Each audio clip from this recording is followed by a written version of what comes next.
Michael Jackson, the struggles of a childhood. Michael Jackson, the king of pop, is remembered for his electrifying performances, groundbreaking music, and a legacy that changed entertainment forever. But behind the spotlight, his childhood was far from the fairy tale most imagine. Michael was born on August 29, 1958, in Gary, Indiana, into a family that faced constant financial struggles. The Jackson household was cramped, with 9 children living in a small home. His father, Joseph Jackson, worked long hours at a steel mill and expected nothing less than perfection from his children.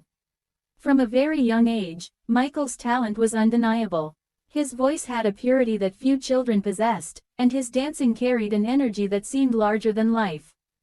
But with that gift came pressure, pain, and sacrifice. Strict discipline and lost childhood. Joseph Jackson, determined to push his sons to success, created the Jackson 5. Rehearsals were not fun or playful. They were hours of strict drills, endless repetitions, and if mistakes were made, there were harsh punishments. Michael later revealed in interviews that he would often cry from exhaustion, wishing he could play outside like other kids. Instead of games and cartoons, he faced long nights of rehearsals and early mornings of school. His childhood quickly became more about responsibility than innocence.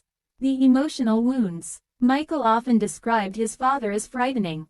He would watch Joseph's belt swing and live in fear of doing something wrong. Even though the discipline shaped Michael into a perfectionist, it also left him with scars that never fully healed. He once shared a story of how his father would sit in a chair, watching the boys rehearse with a belt in his hand. Just the sight of it made young Michael sing harder, dance faster, and push himself past the limits of a child. At night, Michael would sometimes cry himself to sleep. He longed for his father's love, but what he received instead was discipline, control, and criticism.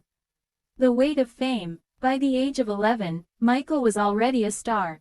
The Jackson 5 topped charts, performed on national television, and became household names. But fame came with its own struggles. Michael was forced to grow up too quickly. While other children were at birthday parties or playing ball in the street, he was traveling city to city, standing under bright stage lights, and smiling for cameras. Inside, however, he felt lonely. He once confessed that his childhood was stolen. He never had the chance to simply be a kid, to play freely, or to explore the world without pressure. Insecurity and identity. As Michael grew older, his struggles took on new forms. He began to feel deeply insecure about his looks. His father's harsh words about his appearance haunted him. Being in the public eye only magnified those insecurities. Michael loved making people happy, but behind the stage lights, he was still that little boy from Gary, Indiana, wanting love, comfort, and freedom. Turning pain into power. Despite the struggles, Michael transformed his pain into art. Every dance move, every high note, every performance carried not just talent but also the emotions of a boy who had endured hardship. His music often reflected his heart. Songs like Childhood, where he openly sang about the life he missed, or Man in the Mirror, where he expressed his yearning for healing and change. Legacy of strength. Michael Jackson's childhood was filled with sacrifice and struggle. Yet it was precisely those struggles that shaped him into the legend he became. His story reminds us that greatness often comes at a cost, but also that resilience, talent, and love for one's craft can transform even the hardest beginnings into something extraordinary. He may not have had a childhood, but Michael gave the world a lifetime of music, joy, and inspiration. Sparkle's narration closing line. Michael Jackson's childhood was not the childhood of a king, it was the struggle of a boy. But from that struggle, the king of pop was born.